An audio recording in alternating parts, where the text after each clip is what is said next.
Writing a report is a good skill to have when you're at school, when you're doing business, or when you are pursuing an academic career. Now, although reports and essays share some similar features, they're not completely the same. And today I'm going to explain how to write a report. Reports give facts about a topic, usually following a certain investigation. Reports that you make in school are intended to show the student's understanding of a particular topic.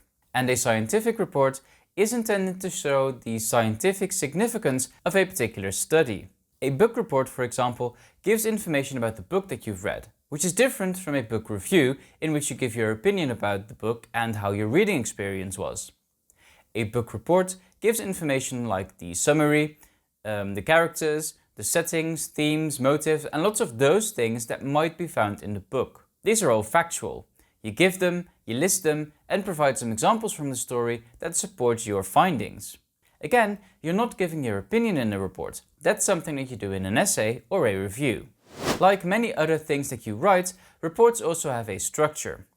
Now, what the structure is depends on what your report's going to look like and whether it's a large report or a short report. If you're writing a report for your Cambridge exam, you might notice that you have a different structure than when you're writing a report for your English teacher, for example. These large reports usually have a title page, a table of contents, which means that you also need to use chapters. There is an introduction that introduces the report and usually sets out its incentive. Then you get your body, which is basically your chapters. And sometimes in those chapters, when you're presenting a lot of information, you also want to use subheaders. And these subheaders will also turn up in your table of contents. And then you have, of course, a conclusion. And as always, the conclusion summarizes the main points of the report.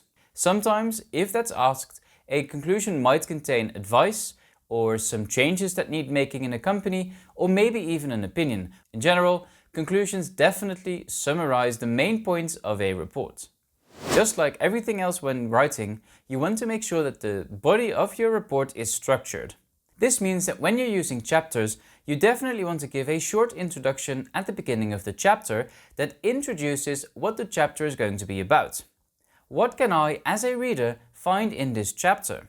You want to have structured paragraphs that are concise. Remember, reports are made to give information, and it's very important that when you're giving the information, you stick to the most important parts of that information. If something is redundant, definitely leave it out. But that doesn't mean that you should be quick and that you should leave things open.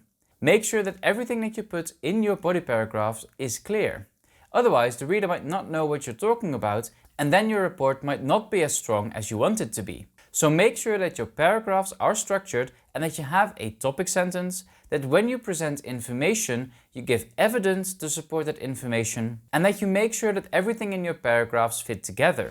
Now, what are a few things that you need to think of when you're writing your report? First of all, don't forget that a report is set out to inform. Its goal is not to entertain, and its goal is not to give the reader a pleasant time while reading. Now, it's always good to write things in such a way that it reads pleasantly, but that's not the outcome of a report. A report is set up to give information about a particular topic. When we look at the writing style of a report, we need to stick to a formal type of writing. Now, this doesn't mean that you need to use full-on academic language, but it does mean that you want to avoid informal language and that you want to avoid playful or witty language. Because we're writing a report, the emphasis is on clarity. And that means that if it's redundant, leave it out. Don't make things too wordy in your report.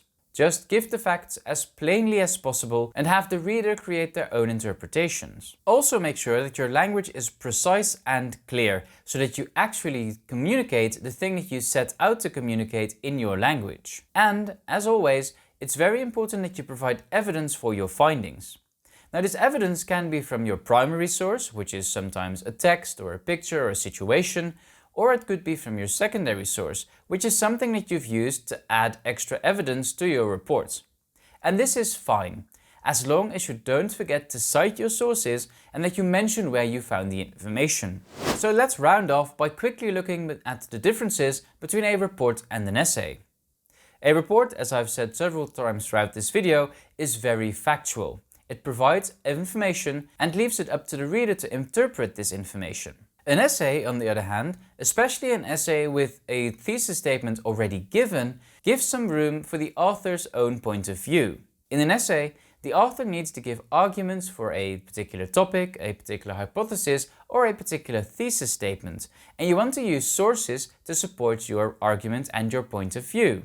Sometimes, this doesn't require new data. Simple critical thinking or close reading might be good enough for an essay.